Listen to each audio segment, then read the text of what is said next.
बच्चों, a very very good evening आप सभी को and welcome you all to this amazing platform of PWICSC वाला and आप सभी के वन शॉट सीरीज के अंदर, जहां पर हम लोग बेटा हर एक चैप्टर का जो आपके एग्जाम में आने वाले हैं, जो आपकी बुक में है, सिलेबस में है, उसका वन शॉट कवर कर रहे हैं। तो इसी के साथ आज हम लोग जो चैप्टर का वन शॉट करने वाले हैं दैट इज ट्रायंगल्स। और ये चैप्टर ट्रायंगल्स में आपका बेटा इनइक्वालिटीज, आपका आइसोसेलेस, पाइथागोरस थ्योरम, आपकी कॉन्ग्रुएंसी, सब कुछ कवर होने वाला है। सो मेक श्योर कि आज आपका सेशन ये बहुत इंपॉर्टेंट है। अगर इस लेक्चर के नोट्स आपको चाहिए तो आपको पीडब्ल्यू के एप्लीकेशन से मिल सकते हैं। डिस्क्रिप्शन में बेटा आपके पास लिंक है, आप डिस्क्रिप्शन में दिए गए लिंक पे क्लिक कर सकते हैं। पीडब्ल्यू एप्लीकेशन पे आप लेकर जाएंगे तो आपको वहां पे इस लेक्चर के नोट्स मिल जाएंगे। अब जो बच्चे इस प्लेटफॉर्म पे नए हैं, जिनको नहीं पता कि पीडब्ल्यू क्या है, तो पीडब्ल्यू फिजिक्स वाला आप के लिए बेटा एक बहुत ही अफोर्डेबल प्राइस पे बहुत ही क्वालिटी एजुकेशन लेकर आता है और लाखों करोड़ों बच्चों को है ना डेली बेसिस पे पढ़ाते हैं। सो वहीं से आपको आपके नोट्स मिलेंगे, बैचेस भी आप एक्सप्लोर कर सकते हैं। So let's start with triangles का लेक्चर नंबर 1 शॉट। अब बेटा ये चैप्टर इंपॉर्टेंट है ना, इस चैप्टर में बहुत सारी चीजें भी हैं, ये नया एक चैप्टर भी है और आपको समझना बहुत ज्यादा जरूरी भी है। सो लेट्स स्टार्ट, इसका एक बार समझते हैं कि हम लोग करने क्या क्या वाले हैं।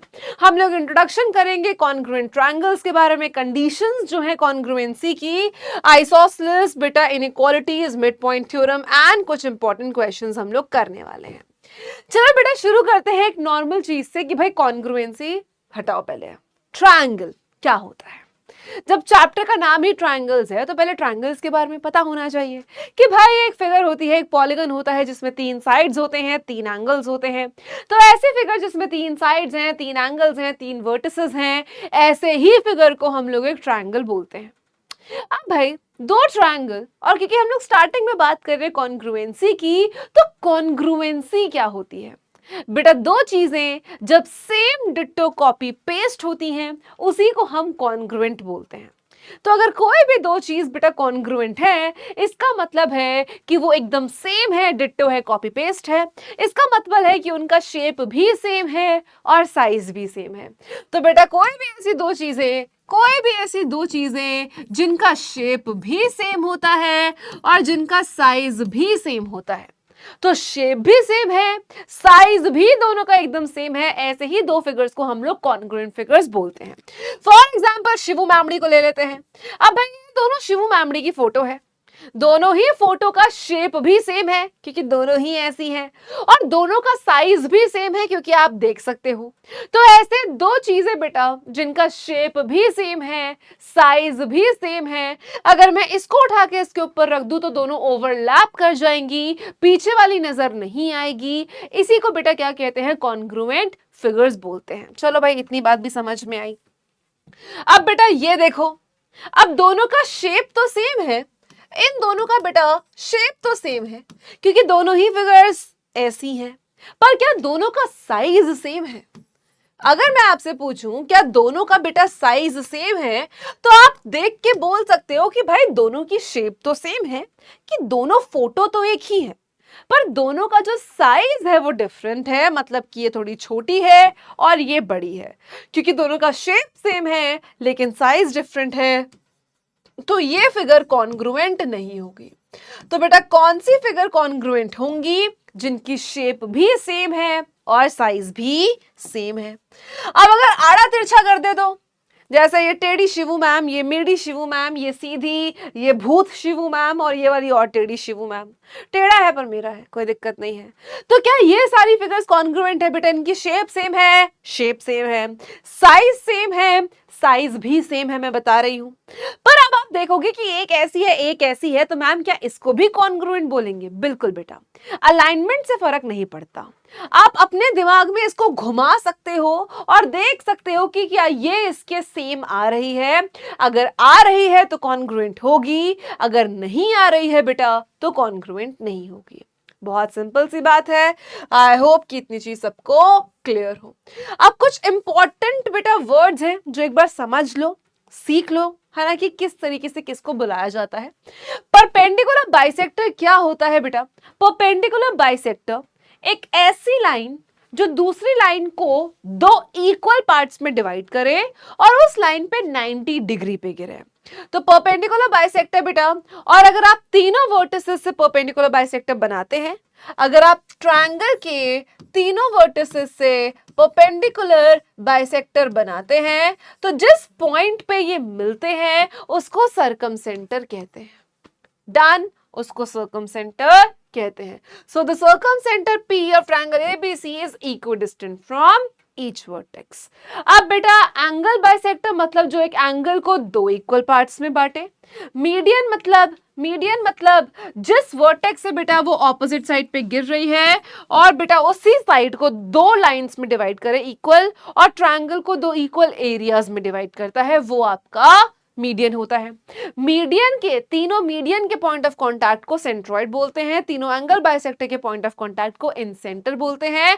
ऑल्टीट्यूड बेटा आपकी हाइट होती है और तीनों वर्टिसेस के हाइट के मिड पॉइंट को ऑर्थोसेंटर बोलते हैं। तो इससे कुछ क्वेश्चंस में भी 1 मार्कर आ जाएं तो प्लीज आप लोग ध्यान रखना किस तरीके से करेंगे। चलिए अब हम लोग मुद्दे पे आते हैं। कॉन्ग्रुएंट शिवू मैम को साइड करते हैं और कॉन्ग्रुएंसी के बारे में बात करते हैं। अब दो ट्रायंगल्स को कॉन्ग्रुएंट कब बोला जाता है? दो ट्रायंगल्स तब कॉन्ग्रुएंट बोले जाते हैं जब वो सेम डिट्टो कॉपी पेस्ट हो। सेम डिट्टो कॉपी पेस्ट होने का मतलब क्या है कि जब ये ट्रायंगल के तीनों साइड्स इस ट्रायंगल के तीनों साइड्स के इक्वल हो, इस ट्रायंगल के तीनों एंगल्स इस वाले ट्रायंगल के तीनों एंगल्स के इक्वल हो, तो ऐसे दो ट्रायंगल्स बेटा आपके पास क्या बुलाए जाते हैं? कॉन्ग्रुएंट ट्रायंगल्स बुलाए जाते हैं। फॉर एग्जांपल अगर मैं आपको बोलूं बेटा अगर ये लेट्स से 8 सेंटीमीटर है, ये भी 8 सेंटीमीटर होनी चाहिए। अगर ये बच्चा 10 सेंटीमीटर है, ये भी 10 सेंटीमीटर होनी चाहिए। और बेटा अगर ये लेट्स से 9 सेंटीमीटर है ना, अगर ये 9 सेंटीमीटर है तो ये भी 9 सेंटीमीटर होनी चाहिए। तो यहां से हमने क्या सीखा कि अगर ऐसे दो ट्रायंगल जिसमें तीनों साइड्स बराबर हैं दूसरे ट्रायंगल के तीनों साइड्स की, तो वो कॉन्ग्रुएंट है और एंगल्स भी इक्वल है। फॉर एग्जांपल बेटा अगर ये 50 डिग्री है तो इसको भी 50 होना पड़ेगा। ये अगर 70 है बेटा इसको भी 70 होना पड़ेगा। ये अगर 60 डिग्री है तो इसको भी 60 डिग्री होना पड़ेगा। तो दो ट्रायंगल्स को कॉन्ग्रुएंट कब बोला जाता है? जब दोनों की साइड्स भी सेम है, दोनों के एंगल्स भी इक्वल हैं। सिंपल डिम्पल। पर अब क्वेश्चन के अकॉर्डिंग यार, क्वेश्चन के अकॉर्डिंग क्या मुझे तीनों साइड्स और तीनों एंगल्स गिवन होने चाहिए अगर मुझे दो ट्रायंगल्स को कॉन्ग्रुएंट प्रूव करना है? देखो भाई साबित करने की तो जरूरत पड़ती है ना, हर इंसान को पड़ती है। अगर मुझे दो ट्रायंगल्स को प्रूव करना है कि वो दोनों कॉन्ग्रुएंट हैं तो क्या क्या चीजें गिवन होनी चाहिए जिससे मैं कॉन्ग्रुएंसी बता सकती हूँ? ठीक है, अब इस चीज को ध्यान से देखो बेटा। क्या होता है कभी कभी अगर आपको किसी को ढूंढना है, ठीक है, मान लो मैं एक रूम में गई, मुझे उपासना मैम की वॉच दिख गई, उनका बैग दिख गया, तो ये दो चीजें भी देख के मैं बता सकती हूँ कि हाँ उपासना मैम इसी वाले स्टूडियो में होंगी। मान लो मैं किसी और स्टूडियो में गई है ना, मान लो मैं किसी और स्टूडियो में गई, वहां पे मुझे आकाश सर की विग दिख गई है ना, आकाश सर की विग दिख गई और मेरी चुराई हुई एस्थेटिक बॉटल दिख गई, तो उस स्टूडियो में मैं समझ सकती हूँ कि यहाँ आकाश सर होंगे। तो ऐसा तो नहीं है कि मुझे हर एक चीज देखने की जरूरत है कि हाँ भाई आकाश सर यहाँ पर है या नहीं, नहीं, उनकी कुछ कुछ चीजों से भी हम बता सकते हैं कि वो वहां पर है या नहीं। सिमिलरली दो ट्रायंगल्स की भी बेटा कुछ कुछ चीजों से हम बता सकते हैं कि वो कॉन्ग्रुएंट है या नहीं, और अगर है तो फिर हम कैसे बता सकते हैं? आ जाओ देखते हैं। इसी को कहते हैं बेटा कंडीशंस या क्राइटेरिया ऑफ कॉन्ग्रुएंसी। आप कंडीशन की बात करें या क्राइटेरियाज की बात करें तो समझ लेते हैं ये मुद्दा है क्या। अब बेटा हमें जरूरी नहीं है कि हर बार हर चीज में तीनों एंगल्स गिवन हो और तीनों साइड्स गिवन हो सकता है कि हमें 3 साइड्स गिवन हो और एंगल एक भी ना गिवन हो, या हो सकता है 2 एंगल एक साइड गिवन हो, या हो सकता है 2 साइड एक एंगल गिवन हो, या कुछ कुछ चीजें गिवन हो। क्या इन सब से भी हम कॉन्ग्रुएंसी साबित कर सकते हैं, प्रूव कर सकते हैं? बिल्कुल कर सकते हैं। अब बेटा सबसे पहली कॉन्ग्रुएंसी है आपकी SAS congruency. As the word suggest, side angle side. अब इस कॉन्ग्रुएंसी का मतलब क्या है वो मैं आपको समझाती हूं।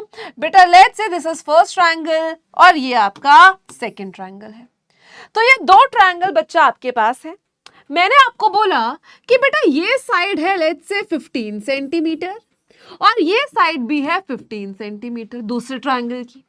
फिर मैंने आपको बोला बेटा ये साइड है 10 सेंटीमीटर और इस ट्रायंगल की भी ये साइड है 10 सेंटीमीटर। फिर मैंने आपको बोला बच्चा ये एंगल है 75 डिग्री और ये एंगल है 75 डिग्री। तो बेटा दो साइड और बीच का एंगल SAS। तो दो साइड्स, किस चीज की बात हो रही है यहां पे? दो साइड्स और उनके बीच में आने वाला एंगल। तो बेटा अगर आपको दो साइड्स इक्वल गिवन है और उसके बीच में आने वाला एंगल आपको इक्वल गिवन है, तो आप क्या बोल सकते हैं कि ये दोनों कॉन्ग्रुएंट हैं बाय SAS कॉन्ग्रुएंसी। तो आपने यहां से क्या देखा? मैंने आपको बोला बेटा ये साइड और ये साइड, ध्यान से देखो, ये साइड है और ये साइड है। अगर मैं इन दोनों साइड की बात कर रही हूं तो ये दोनों साइड मिलकर एंगल कौन सा बना रहे हैं? सिर्फ वही एंगल आना चाहिए, वरना नहीं आना चाहिए। बेटा ये दोनों साइड मिलकर ये वाला एंगल बना रहे हैं, और क्योंकि इंक्लूडेड एंगल होना चाहिए तभी आप SAS से कॉन्ग्रुएंट बोल पाओगे, वरना नहीं बोल पाओगे। अगर मैं आपको एक और एग्जांपल देती हूं बेटा, एक ये ट्रायंगल है, एक ये ट्रायंगल है। मैंने आपसे बोला बच्चा that this side is equal to 5 centimetre और ये है बेटा 6 सेंटीमीटर। ये भी है 5 सेंटीमीटर की और ये भी है 6 सेंटीमीटर का। ये एंगल है बेटा 80 डिग्री और ये एंगल है बेटा 80 डिग्री। अब ध्यान से देखेंगे। अब बेटा मैंने आपसे बोला दो साइड एक एंगल होना चाहिए, तो यहां पे आपको बहुत इजीली दो साइड्स और एक इंक्लूडेड एंगल नजर आ रहा है ना? आपको दो साइड्स नजर आ रही हैं, एक इंक्लूडेड एंगल नजर आ रहा है। पर मेरी बात ध्यान से सुनो, इंक्लूडेड एंगल का मतलब होता है कि दोनों साइड्स के बीच में आने वाला एंगल। बेटा इन दोनों ट्रायंगल्स में जो दो साइड्स की बात हो रही है वो कौन सी दो साइड है? ये और ये और ये। तो क्या इन दोनों साइड से बनता हुआ एंगल इंक्लूडेड है? नहीं, इन दोनों साइड से बनता हुआ एंगल तो इंक्लूडेड ही नहीं है। कोई तीसरा एंगल इंक्लूडेड है जिसकी रिक्वायरमेंट नहीं है। तो ये ट्रायंगल्स बेटा SAS से तो कॉन्ग्रुएंट नहीं होंगे। तो ये दोनों ट्रायंगल्स SAS कॉन्ग्रुएंसी से कॉन्ग्रुएंट नहीं कहलाए जाएंगे। ट्रिपल S कॉन्ग्रुएंसी बेटा बहुत सिंपल कॉन्ग्रुएंसी है, आप बहुत आराम से सीख सकते हैं। अगर ये साइड इसके बराबर है, ये साइड इसके बराबर है और ये साइड बेटा इस साइड के बराबर है, और आपको इन दोनों ट्रायंगल्स में एक भी एंगल नहीं गिवन है, सिर्फ इतना गिवन है कि इस ट्रायंगल की तीनों साइड्स इस ट्रायंगल की तीनों साइड्स के बराबर हैं, तो आप इन दोनों ट्रायंगल्स को कॉन्ग्रुएंट, बेटा ये सिंबल होता है कॉन्ग्रुएंसी का, आप इन दोनों ट्रायंगल्स को कॉन्ग्रुएंट बोल सकते हो bye triple S criteria, by side side side criteria. अगले क्राइटेरिया की बात करें बेटा तो एंगल एंगल साइड, है ना? नाम से ही समझ में आ रहा है दो एंगल होंगे एक साइड होगी। नाम से ही समझ में आ रहा है बेटा कि दो एंगल होंगे और आपके पास एक साइड हो जाएगी। आ जाओ, तो लेट्स से ये एंगल है बेटा 40 डिग्री और ये एंगल भी है 40 डिग्री। ये एंगल है बच्चा 60 डिग्री और ये एंगल भी है 60 डिग्री। बेटा एंगल देखो, the way the name is written उसी के अकॉर्डिंग आपको कॉन्ग्रुएंसी क्राइटेरिया में फिगर में भी चीजें आनी चाहिए।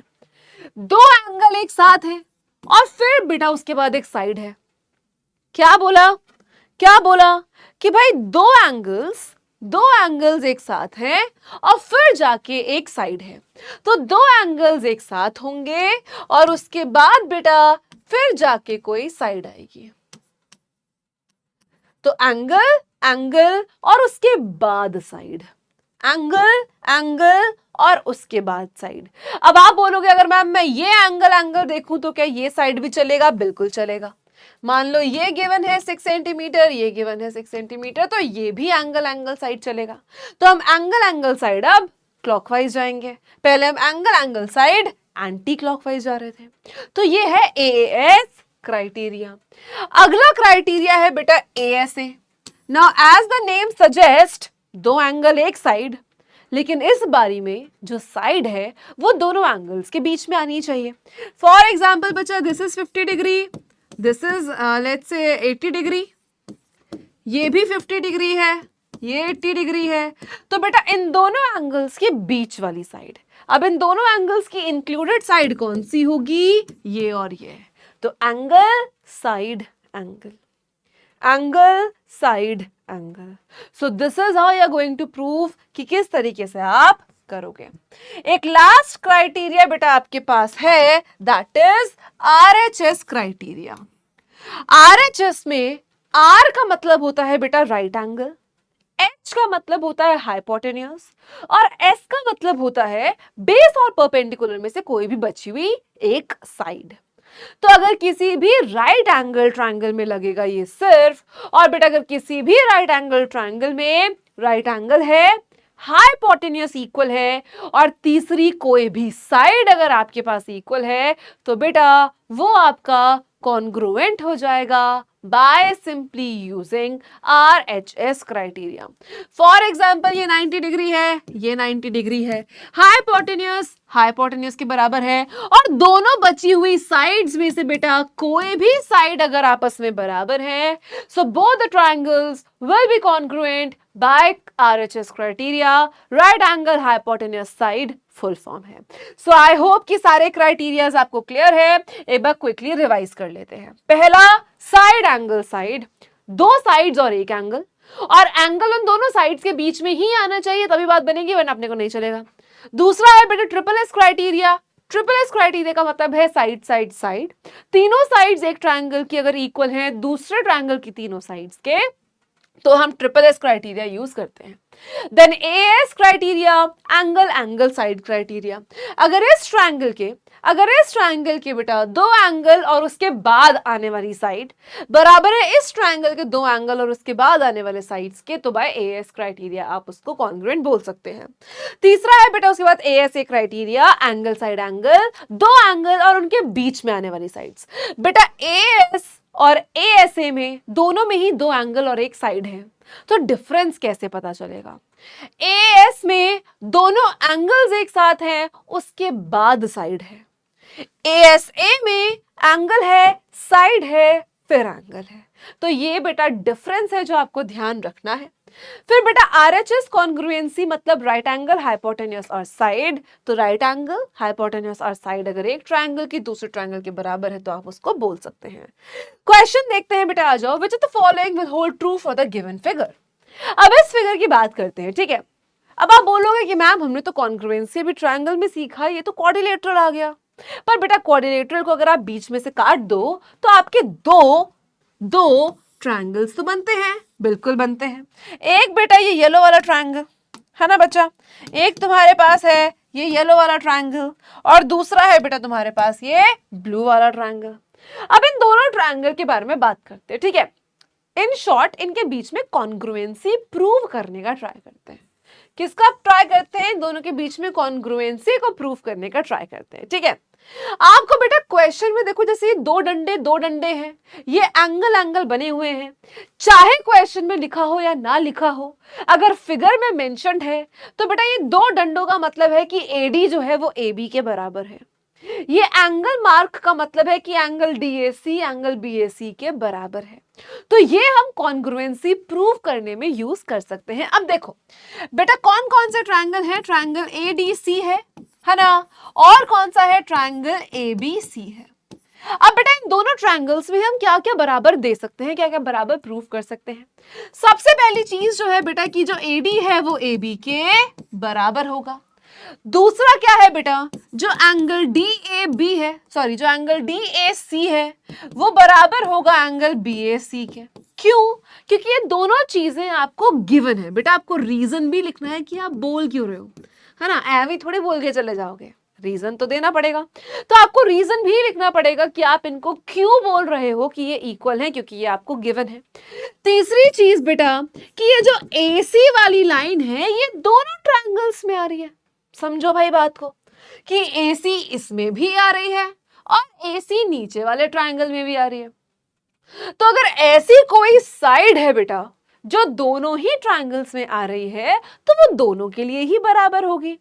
तो बेटा साइड एंगल साइड, देखो side angle side, side angle side. तो बाय SAS क्राइटेरिया दोनों ट्रायंगल्स कॉन्ग्रुएंट हो जाएंगे। सो आप लिखोगे triangle ADC is congruent to triangle ABC by SAS criteria. अब बच्चा मेरी बात सुनो, मैंने आपको शुरू में बोला था कि दो ट्रायंगल्स अगर कॉन्ग्रुएंट होंगे, इसका मतलब क्या है कि उस ट्रायंगल के तीनों साइड दूसरे ट्रायंगल की तीनों साइड्स के बराबर हैं और एक ट्रायंगल के तीनों एंगल्स दूसरे ट्रायंगल के तीनों एंगल्स के बराबर हैं। तो अगर ऐसा अपन के पास आता है तो इसका मतलब है कि ये दोनों कॉन्ग्रुएंट हैं। अगर ये दोनों कॉन्ग्रुएंट हैं तो बेटा बचा हुआ ये एंगल भी इसके बराबर होगा, बचा हुआ ये एंगल भी फिर इसके बराबर होगा और ये साइड भी इस साइड के बराबर हो जाएगी, क्योंकि मैंने इन तीनों चीजों से एसएएस क्राइटेरिया से इन दोनों ट्रायंगल में कॉन्ग्रुएंसी प्रूव कर दी। अब अगर ये दोनों ट्रायंगल्स कॉन्ग्रुएंट प्रूव हो गए हैं, इसका मतलब क्या है कि अगर कॉन्ग्रुएंट है मतलब तीनों साइड के बराबर होंगी और तीनों एंगल के बराबर होने चाहिए। अब अगर कॉन्ग्रुएंट प्रूव कर दिया तो बेटा हम लोग ये लिख सकते हैं कि भाई जो एंगल ADC है वो एंगल ABC के बराबर हो जाएगा, जो एंगल ACD है वो एंगल BCA के बराबर हो जाएगा और बेटा जो साइड DC है वो BC के बराबर हो जाएगी। और रीजन क्या देंगे, क्योंकि हमने कॉन्ग्रुएंट प्रूफ कर दिया तो बेटा कॉन्ग्रुएंट ट्रायंगल के जो कॉरेस्पॉन्डिंग पार्ट्स होते हैं, कॉरेस्पॉन्डिंग का मतलब एक तरीके से मान लो बचे हुए, कि तीन तो हमें गिवन थे है ना, दो साइड और एक एंगल, तो बचे हुए एक साइड और दो एंगल को भी हम आपस में इक्वल बोल सकते हैं और रीजन होता है बेटा CPCT। CPCT की फुल फॉर्म होती है corresponding parts of congruent triangles. तो अगर दो ट्रायंगल्स आपके पास ऐसे हैं जिनका बेटा कॉन्ग्रुएंसी आप प्रूव कर चुके हैं तो उनमें से आप बाकी चीजें भी प्रूव कर सकते हैं बाय CPCT। अब क्या बेटा ADDC के बराबर होगा, ADDC के बराबर होगा, ADDC के बराबर होगा, क्यों होगा, नहीं होगा, तो ये तो गलत है। क्या CD CB के बराबर होगा, बेटा CD तो CB के बराबर है, बिल्कुल सही है बाय CPCT। क्या एंगल ACD ACB के इक्वल नहीं होगा, ACD ACB के इक्वल होगा, ये स्टेटमेंट भी गलत है। क्या एंगल B एंगल D के बराबर नहीं होगा, वो भी होगा, तो ये भी गलत है। तो चारों में से कौन सा ऑप्शन वैलिड है बेटा, ऑप्शन नंबर 2। आई होप ये सबको समझ में आया हो। अगला क्वेश्चन देखते हैं बेटा, आ जाओ, let's see the next question, come on. अब इस क्वेश्चन में हमें क्या बोला है, एक बार ध्यान से क्वेश्चन को पढ़ेंगे, ठीक है, ध्यान से क्वेश्चन को पढ़ेंगे और उसके बाद क्वेश्चन को समझेंगे। देखो, इन अ ट्रायंगल ABC D जो है मिड पॉइंट है BC का, ठीक है भाई। चलो भाई, अपन के पास क्या है बेटा, एक ट्रायंगल ABC है, we have a triangle A B and C और बेटा जो D है वो BC का मिड पॉइंट है। अपने को क्या गिवन है कि जो ये D है BC का मिड पॉइंट है, तो इसको नीचे ले लेते हैं, ठीक है। Let's say this is A, this is B, this is C और D जो है बच्चा वो BC का मिड पॉइंट है। AD को प्रोड्यूस किया गया E तक, ठीक है यार, क्या किया बेटा, हमने AD को E तक प्रोड्यूस किया, ठीक है, इस पॉइंट को E मान लेते हैं। इस AD साइड को बच्चा हमने क्या किया, इस E तक प्रोड्यूस किया such that so that DE जो है वो AD के बराबर है, DE जो है वो AD के बराबर है। बेटा D BC का वैसे ही मिड पॉइंट था तो ये साइड इसके बराबर है। आपको ABD को और ECD को कॉन्ग्रुएंट प्रूफ करना है। चलो भाई, पहला क्वेश्चन हमें मिल गया। बेटा कौन से दो ट्रायंगल तुम्हें नजर आ रहे हैं, कौन से दो ट्रायंगल तुम्हें नजर आ रहे हैं, आ जाओ बात करते हैं। अगर हम बात करें यहाँ पे किसकी, दो ट्रायंगल्स के, तो एक ट्रायंगल है बेटा ये, है ना, और दूसरा ट्रायंगल जो आपको क्वेश्चन में बोला है वो है ये। तो हमें इन दोनों ट्रायंगल्स में कॉन्ग्रुएंसी प्रूफ करनी है। अब ध्यान से देखो, सबसे पहली चीज है बेटा आप ट्रायंगल का नाम लिखोगे कि आप किसकी बात कर रहे हो, आप बात कर रहे हो in triangle ABD and triangle ECD। आप इन दोनों ट्रायंगल्स की बात कर रहे हो तो पहले आप इन दोनों ट्रायंगल्स का नाम लिखोगे। उसके बाद बेटा आप इसमें क्या क्या बता सकते हो, सबसे पहला कि BD जो है वो CD के बराबर है, BD जो है वो CD के बराबर है। क्यों, क्योंकि D बेटा मिड पॉइंट है BC का। अगर एक BC लाइन सेगमेंट है जिसका D जो है वो मिड पॉइंट है, दैट मीन्स वो उस लाइन सेगमेंट को दो इक्वल पार्ट्स में ब्रेक कर रहा है, तो BD CD के बराबर हो जाएगा। ठीक है भाई, बेटा AD जो है वो ED के बराबर है, या DE जो है ना, DE जो है वो बराबर है AD के, ऐसा बेटा अपने को क्वेश्चन में गिवन है। तो जो चीजें आपको क्वेश्चन में गिवन होती हैं, जो चीजें क्वेश्चन में लिखी हुई होती हैं, उसको आप सीधा सीधा क्या लिखते हो कि ये गिवन है भाई, बात खत्म, ये हमें पहले से पता है।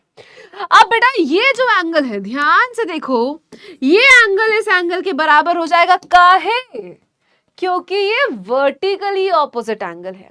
बेटा दो साइड्स जब इंटरसेक्ट करती हैं तो ऑपोजिट एंगल्स आपस में इक्वल होते हैं, तो हम लिख सकते हैं एंगल ए डी बी बराबर होगा एंगल ई डी सी के, वर्टिकली ऑपोजिट एंगल। तो बेटा साइड एंगल साइड, सो ऐसे इस क्राइटेरिया से दोनों ट्रायंगल्स कॉन्ग्रुएंट हो जाएंगे।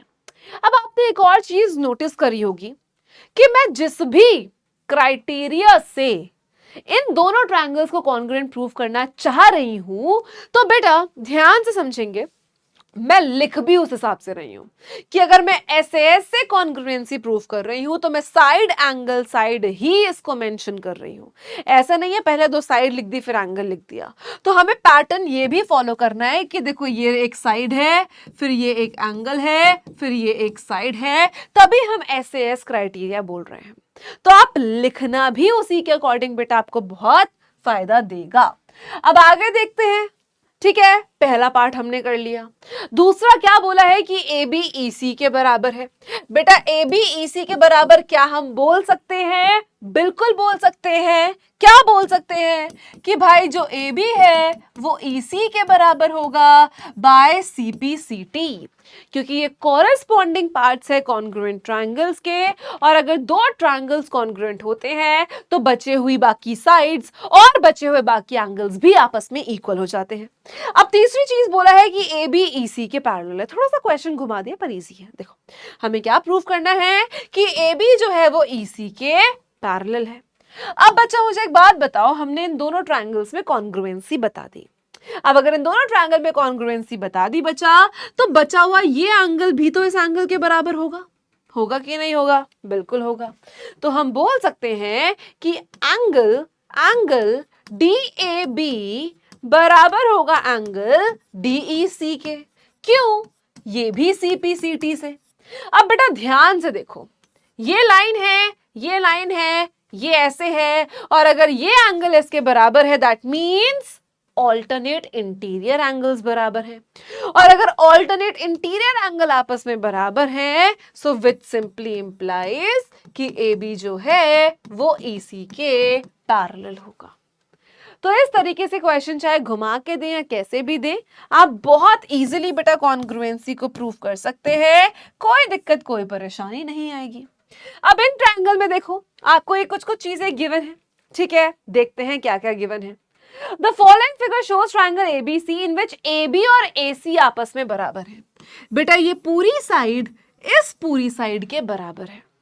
डन, बढ़िया है। चलो, M is a point on AB and N is a point on AC such that BM CN के बराबर है। ठीक है बेटा, ये साइड जो है BM जो है ये जो BM है ये CN के बराबर है। दो अलग अलग चीजें गिवन है कि AB AC के बराबर है, BM CN के बराबर है। सबसे पहले हमें प्रूव करना है कि AM AN के बराबर है। बहुत सिंपल है बेटा, आ जाओ। सबसे पहली चीज क्या हमें गिवन है क्वेश्चन में कि AB जो है वो AC के बराबर है, पहली चीज। दूसरी चीज अपने को क्वेश्चन में क्या गिवन है कि जो BM है वो CN के बराबर है, दूसरी चीज।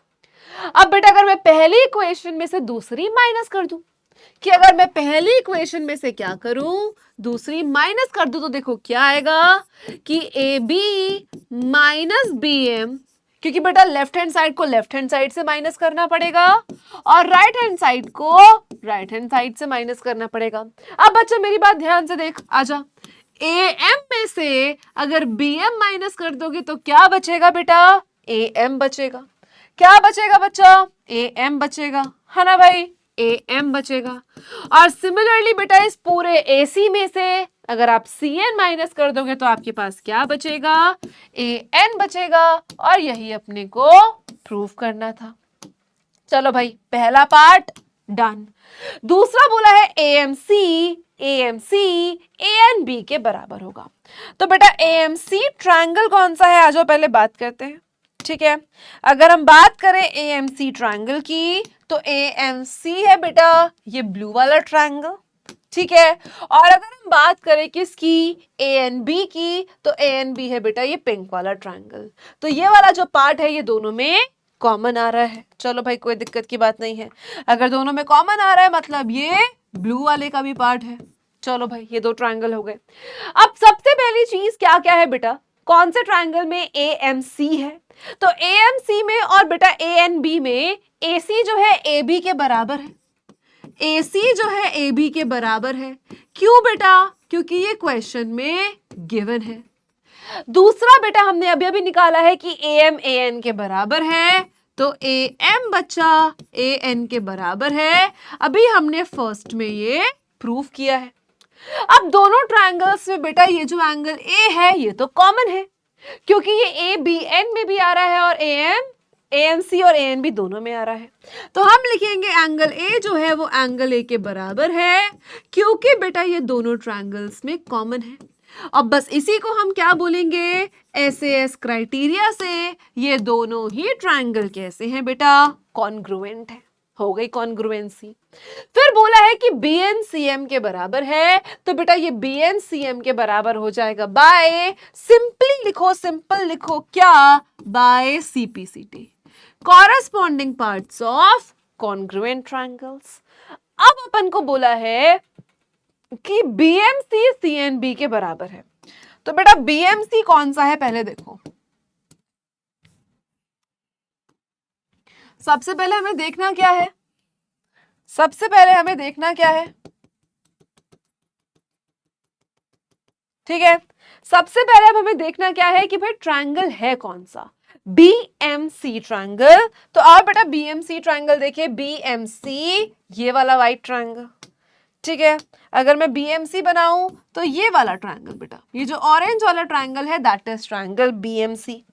उसके बाद बोला है CNB, CNB मतलब बेटा ये वाला ट्रायंगल, ठीक है। अब इन दोनों ट्रायंगल की बात कर रहे हैं, आ जाओ देखते हैं। अब सबसे पहली चीज बेटा इसमें आप क्या बोलेंगे, ध्यान से देखो कि जो BC है वो BC के बराबर है, क्योंकि वो कॉमन है, क्योंकि ये दोनों में कॉमन है। फिर बेटा ये साइड हो गई, ठीक है। आपको पता है कि ये जो BM है ये CN के बराबर है। क्या है बेटा, BM जो है वो CN के बराबर है, क्योंकि ये तो अपने को क्वेश्चन में गिवन है, क्योंकि ये तो बेटा अपने को क्वेश्चन में ही गिवन है। अब ये साइड हो गई, ये साइड हो गई बेटा, एंगल B एंगल C के बराबर है, एंगल B एंगल C के बराबर है। और क्यों है, क्यों है, क्यों है, या BNCM के बराबर है। आप डायरेक्टली ये ले लो, ये हम ऑलरेडी प्रूफ भी कर चुके हैं, ठीक है। तो आप डायरेक्टली लिखो कि BN जो है CM के बराबर है, और ये हमने बेटा थर्ड में प्रूफ करी है। तो तीनों साइड्स बराबर हैं। So by triple S congruency criteria ये तीनों साइड आपके पास बराबर हो जाएंगी और दोनों ही ट्रायंगल्स आपके पास कॉन्ग्रुएंट हो जाएंगे। आई होप बेटा कि ये सबको समझ में आया हो, NDNP आपके पास हो। चलो अब बेटा कुछ प्रॉपर्टी समझते हैं किसकी, आइसोसेलेस ट्रायंगल की। आइसोसेलेस ट्रायंगल क्या होता है ना, एक बार जल्दी से डिस्कस करते हैं। व्हाट आर आइसोसेलेस ट्रायंगल, चलो चलिए बेटा, अगर आपके पास कोई भी ट्रायंगल है, ठीक है, अगर आपके पास कोई भी ट्रायंगल है जिस ट्रायंगल की दो साइड्स बराबर है, अगर मान लो कि इस ट्रायंगल की ये साइड इस साइड के बराबर है, लेट्स से कि ये 5 है, ये 5 है और ये 7 है, तो बेटा अगर आपके पास दो ट्रायंगल्स ऐसे हैं, दो ट्रायंगल्स ऐसा, सॉरी आपके पास एक ट्रायंगल ऐसा है जिसमें दो साइड्स आपके पास इक्वल है, तो इसी ट्रायंगल को आइसोसेलेस ट्रायंगल बोला जाता है।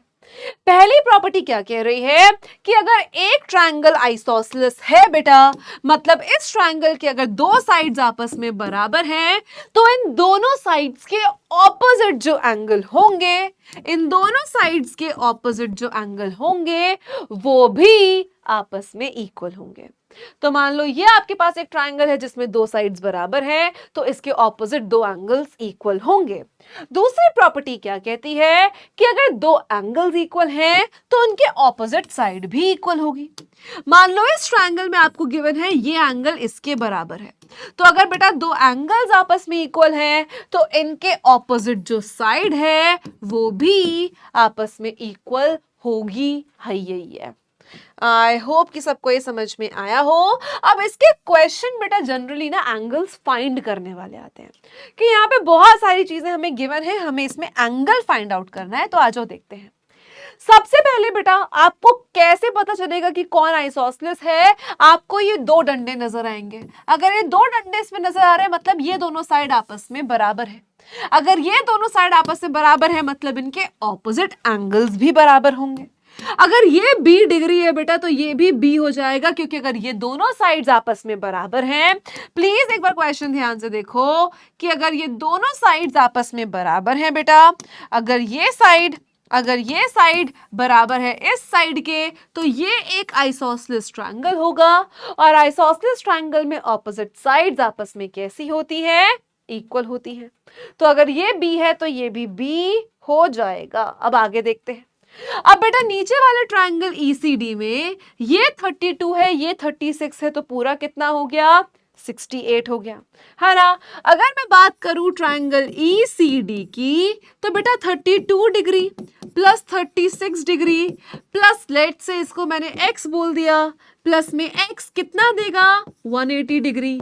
क्यों देगा बेटा? क्योंकि आपके जो ट्रायंगल्स है उसमें तीनों एंगल्स का सम 180 होता है। That mean 68 plus x is equals to 180 degree, x is equals to 180 minus 68। अब बेटा 70 होता तो 110, 112 डिग्री आ गया। तो ये x कितना आ गया बच्चा तुम्हारे पास? 112 डिग्री आ गया। अब बेटा ये दोनों एंगल सेम स्ट्रेट लाइन पे है, तो इन दोनों एंगल्स का जो सम है वो भी कितना होगा? 180 डिग्री बाय लीनियर पेयर। तो यहां से b आपके पास कितना आ गया? 68 डिग्री। अगर ये 68 डिग्री है बेटा तो ये वाला b भी कितना होगा? 68 डिग्री। चलो भाई, अब बेटा अगर ये 68 डिग्री है, ये 68 डिग्री है, तो बचा हुआ ये एंगल C कितना हो जाएगा? अब इस एंगल C को आप कैसे निकाल सकते हो? 180 डिग्री में से 68 प्लस 68 माइनस करके। दैट इज 180 डिग्री में से 8 8 16 6 6 12 13 136 माइनस करके 130 होता तो 50, तो 54 डिग्री। तो आपके पास C भी आ गया कितना? 54 डिग्री। तो बच्चा ये पूरा एंगल कितना हो गया? 54 प्लस 32 दैट इज 86 डिग्री। अब ध्यान से देखो, ये 86 डिग्री ये पूरा है बेटा। ध्यान से देखना इसको अब आगे, है ना। अब आगे ध्यान से देखना, अब आपको बहुत इजीली समझ में आ जाएगा। बाकी कुछ नहीं बचा इस क्वेश्चन में और, ठीक है।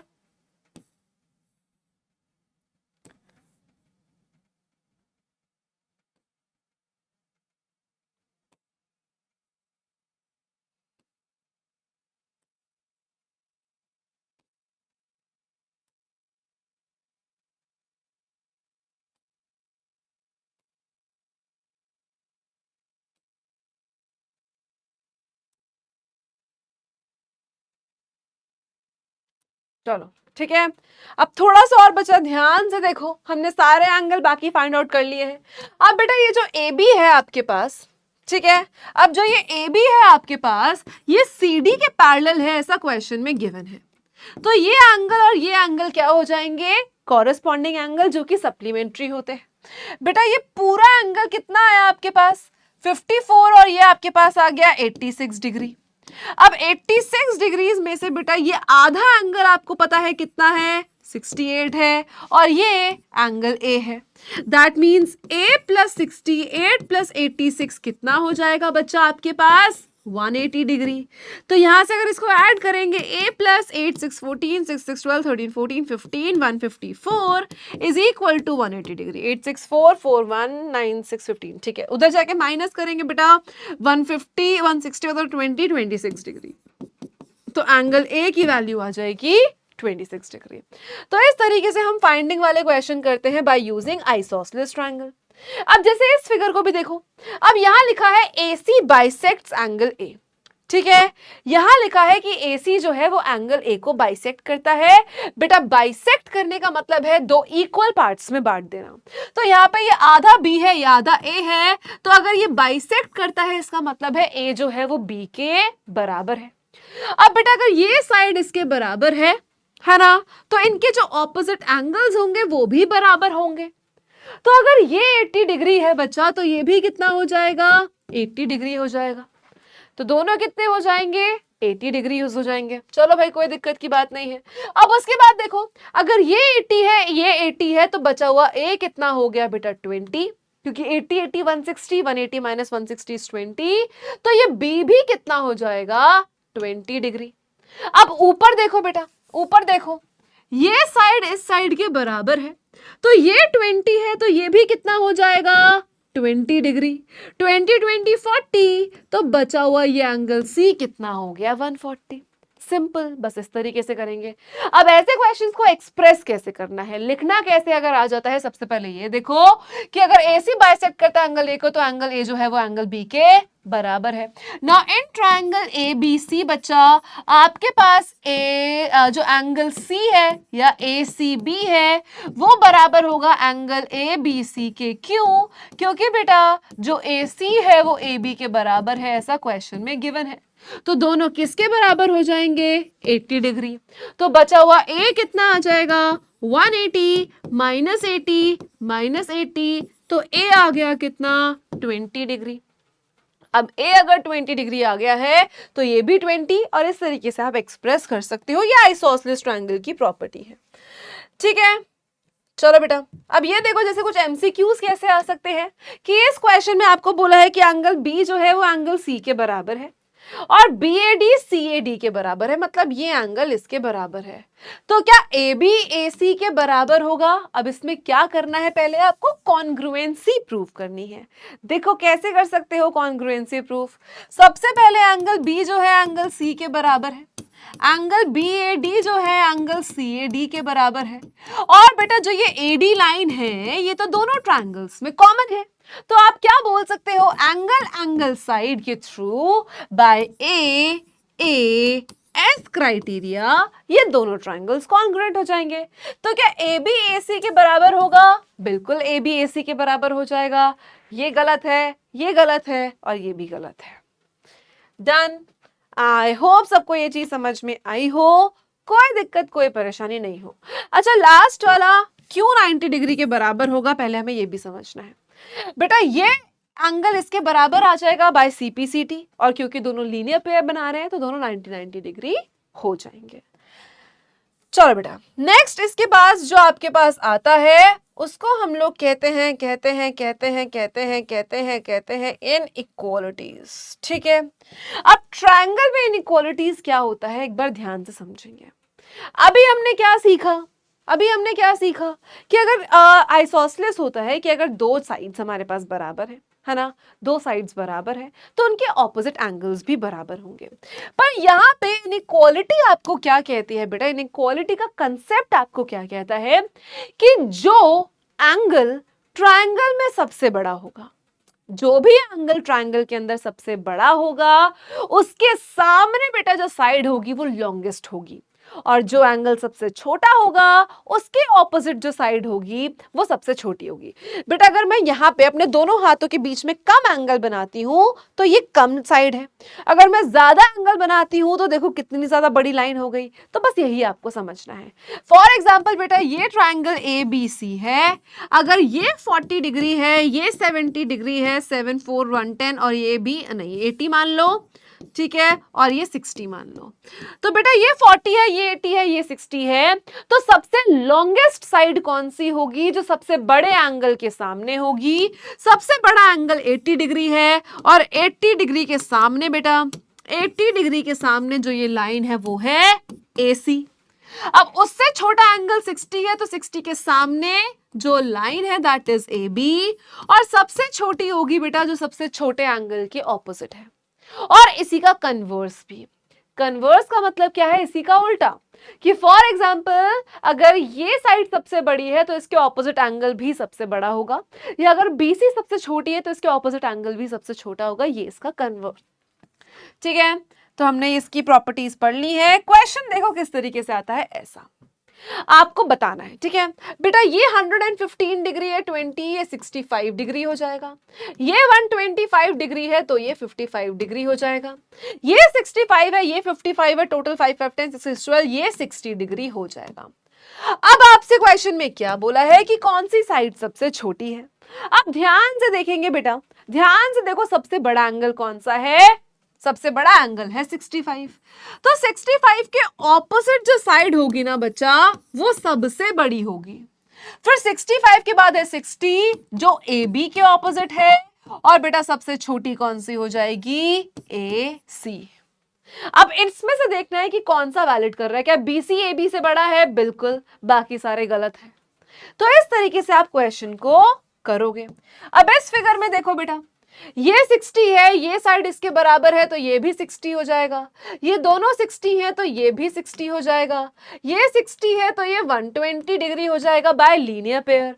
ये 120, ये 25, 145, 150 होता तो 30, तो ये 35 डिग्री।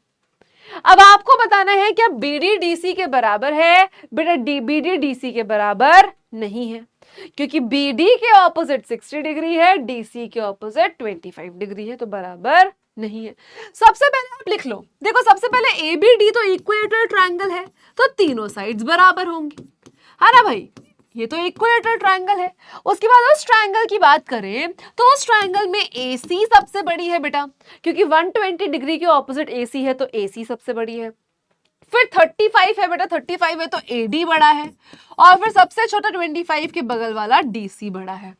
चलो भाई, अब बेटा जो BD है वो CD के बराबर है, ये आपको बताना है।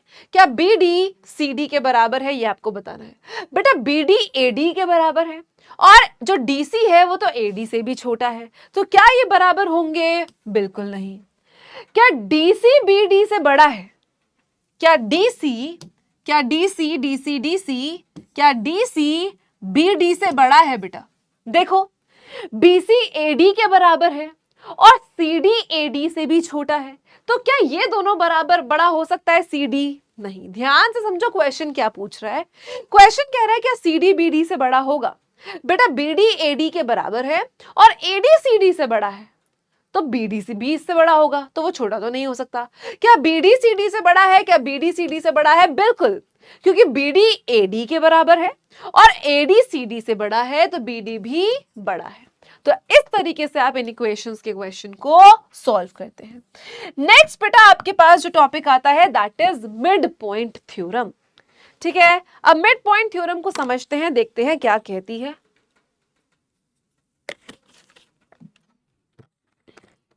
चलो बेटा, तो मिड पॉइंट थ्योरम आपको क्या कहती है, ध्यान से समझेंगे।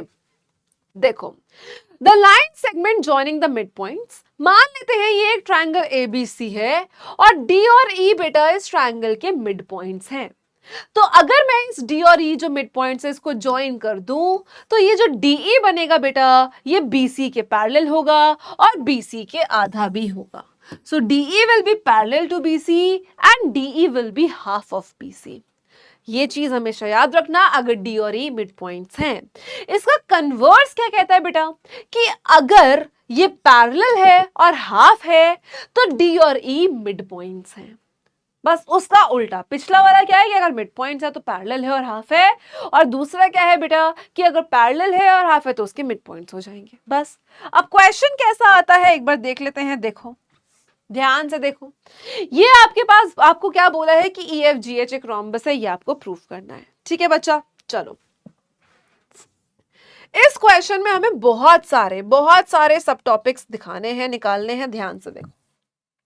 चलो भाई क्वेश्चन पे चलते हैं। देखो सबसे पहले बेटा आपको इसमें मिड पॉइंट थ्योरम का यूज करना है। लेट्स टेक सबसे पहले ये वाला ट्रायंगल, ठीक है। सबसे पहले बेटा ये वाला ट्रायंगल ले लेते हैं, ट्रायंगल ये। अब अगर इसमें आप ध्यान से देखो तो बेटा जो GH है, जो GH है, क्योंकि G और H क्या है, मिड पॉइंट्स हैं। क्वेश्चन में आपको क्या गिवन है, ध्यान से समझो कि यार ये जो AD जो है वो BC के बराबर है, ठीक है। AD is equal to BC and EFGH mid points है। तो आपको प्रूव करना है ये बीच वाला रोम्बस है। सबसे पहले बेटा यहाँ पे आपको 4 ट्रायंगल्स का यूज करना है। पहला है ACD, ठीक है, दूसरा है ACB, फिर आपके पास है बेटा ये BCD और फिर ये वाला ट्रायंगल। आपके पास ये 4 ट्रायंगल है। कौन कौन से, एक बार मैं फिर से नाम लिख देती हूं। सबसे पहले है ट्रायंगल ADC, ठीक है बेटा, सबसे पहले है ट्रायंगल ADC, फिर आपके पास है ट्रायंगल ADC के साथ ABC, ठीक है, ट्रायंगल ABC, फिर आपके पास है ट्रायंगल BDA, ठीक है, फिर आपके पास है बेटा ट्रायंगल दैट इज BDC। तो ये 4 ट्रायंगल्स का आपको यूज करना है। अब कैसे करना है देखो, सबसे पहले ADC ट्रायंगल में देखो जो GH है वो मिड पॉइंट है किसका, CD और AC का। किसका मिड पॉइंट है, CD और AC के मिड पॉइंट्स हैं। तो अगर GH मिड पॉइंट है बेटा तो GH जो है वो पैरेलल होगा AD के, और बेटा GH जो है वो हाफ होगा AD के। सिमिलरली ABC में बेटा जो EH है वो पैरेलल होगा किसके, BC के, और EH जो है बेटा वो हाफ होगा BC के। अब BAD में देखोगे, BAD ट्रायंगल में बेटा जो आपके पास EF है वो पैरेलल होगा AD के, और EF जो है वो हाफ होगा AD के। अब अगर आप BDC में देखोगे बेटा तो BDC में जो GF है वो पैरेलल होगा BC के, और GF जो है वो हाफ होगा BC के। अब क्वेश्चन में गिवन है कि AD BC के बराबर है। अब बेटा अगर ये चारों साइड AD और BC की आधी है, AD और BC के आधे हैं और उसके पैरेलल भी है, और अगर AD और जो है वो BC के बराबर है, तो आप यहां से लिख सकते हो कि GH बराबर होगा EH के, बराबर होगा EF के, बराबर होगा GF के। और अगर सारी साइड्स इक्वल हैं और पैरेलल हैं तो आपके पास बचा ये क्या आ जाएगा, सिंपल डिंपल, आपके ये रोम्बस बन जाएगा। अब इस चैप्टर में से जो एक लास्ट कंसेप्ट बचता है बेटा आपके पास, दैट इज पाइथागोरस थ्योरम, जो आपने बचपन से किया है। पाइथागोरस थ्योरम आपको क्या कहती है कि अगर आपके पास एक राइट एंगल ट्रायंगल है, अगर आप इसको बेस, इसको परपेंडिकुलर और इसको हाइपोटेन्यूस बोलते हो, तो बच्चा हाइपोटेन्यूस का स्क्वायर बराबर होता है perpendicular square plus base square के। आई होप ये चीज सबको क्लियर है, कोई दिक्कत कोई परेशानी ना हो, ठीक है। चलिए, so in a right angle triangle the square of the hypotenuse is equal to the sum of the square of the remaining 2 sides. देखो अब अगर आपसे बोला है कि लेंथ का रेशियो ये है, तो क्या ये कौन सा ट्रायंगल है? तो बेटा जो लॉन्गेस्ट है आप चेक कर लो, क्या 13x का square 5x square plus 12x square के बराबर है? बोलो बोलो बोलो। 169x square 25x square plus 144x square के बराबर है। क्या 169x स्क्वायर 169x स्क्वायर के बराबर है? और अगर है तो ये एक राइट एंगल्ड ट्रायंगल है। दूसरा क्वेश्चन क्या बोल रहा है बेटा, एक लैडर है, एक सीढ़ी है जो कि 13 मीटर लॉन्ग है और दीवार के सहारे खड़ी हुई है। If the foot of the ladder is 5 meter away from the foot of the wall, इन दोनों के बेटा फुट्स के बीच में 5 मीटर का गैप है, तो आपको बताना है वॉल में ये कहां तक खड़ी है। सिंपल राइट एंगल ट्रायंगल बन रहा है, 13 का स्क्वायर बराबर होगा 5 का स्क्वायर प्लस वॉल के स्क्वायर के। 169 माइनस 25 इज इक्वल टू वॉल का स्क्वायर, 144 का under root is equal to वॉल, और वॉल आ जाएगी बेटा 12 मीटर। डायरेक्टली पाइथागोरस थ्योरम आपने बहुत बार किया हुआ है, कोई दिक्कत नहीं आएगी। अब इसमें क्या बोला है बेटा, इस फिगर में पी एस क्यू 90 डिग्री है, पी क्यू बेटा आपको गिवन है 10 सेंटीमीटर, क्यू एस आपको गिवन है 6 और आर क्यू बेटा आपको गिवन है 9। आपको पी आर की लेंथ निकालनी है, इसकी आपको लेंथ निकालनी है। सिंपल। सबसे पहले बेटा आप ट्रायंगल कंसीडर करोगे, कौन सा, पी एस क्यू। अब पी एस क्यू में बेटा 10 का स्क्वायर बराबर होगा 6 का स्क्वायर प्लस पी एस के स्क्वायर के by Pythagoras theorem. 100 minus 36 is equal to P S square, 64 is equal to P S square और बेटा पी एस आपके पास आ गई 8 सेंटीमीटर। तो अपने पास ये साइड भी आ गई 8 सेंटीमीटर। अब बेटा ये 9 है, ये 16 है, तो ये पूरा कितना हो जाएगा, 15 सेंटीमीटर। बिल्कुल है। अब ये बेटा आपके पास 15 है, वो आपके पास 8 है, तो आपको पता है कि आप पी आर कैसे निकाल सकते हो, 15 का स्क्वायर प्लस 8 का स्क्वायर, 225 प्लस 64, 289 बेटा, और आ जाएगा ये 17, है ना। सिंपली आ गया कितना, 17। तो इस तरीके का क्वेश्चन आप बहुत सिंपल तरीके से कर सकते हो। अब बेटा एक और थ्योरम आपके पास है, that is equal intercept theorem. ये आपकी लास्ट थ्योरम है। इंटरसेप्ट का मतलब होता है कट्स लगाना। अब बच्चा ध्यान से बात सुनो, आपको इसमें क्या बोल रहा है कि अगर आपके पास 3 लाइन पैरेलल है, लेट्स से एल, एम और एन, ठीक है, और 2 ट्रांसवर्सल जा रहे हैं और आपसे बोला है कि पी क्यू जो है वो क्यू आर के बराबर है, ठीक है। आपको क्या बोला है कि एल एम एन और पैरेलल है और पी क्यू अगर क्यू आर के बराबर है तो एल एम भी एम एन के बराबर होगा। This is what is equal intercept theorem means. अब इससे बोला है कि अगर एन एम एन एन आपस में पैरेलल है और डी बेटा मिड पॉइंट है सीई का, अगर ए ई आपके पास बेटा ए ई कितना है 12.6, तो आपसे बी डी पूछा है। बहुत सिंपल क्वेश्चन है, होमवर्क से आंसर करेंगे, सिंपल इक्वल इंटरसेप्ट इसमें लगाएंगे। ठीक है बच्चा, चलिए, so that's all for today. I hope कि आपको ये चैप्टर समझ में आया हो। It was a quick revision के लिए, आपका कंसेप्चुअल रिवीजन के लिए, है ना। अगर आपको कहीं भी डाउट होता है बेटा तो प्लीज फील फ्री कि आप कमेंट सेक्शन में ड्रॉप कर दें। सो अपना ख्याल रखो, हम लोग मिलेंगे नेक्स्ट क्लास में। Till then take care, have a great time ahead, bye bye everyone, thank you so much, take care.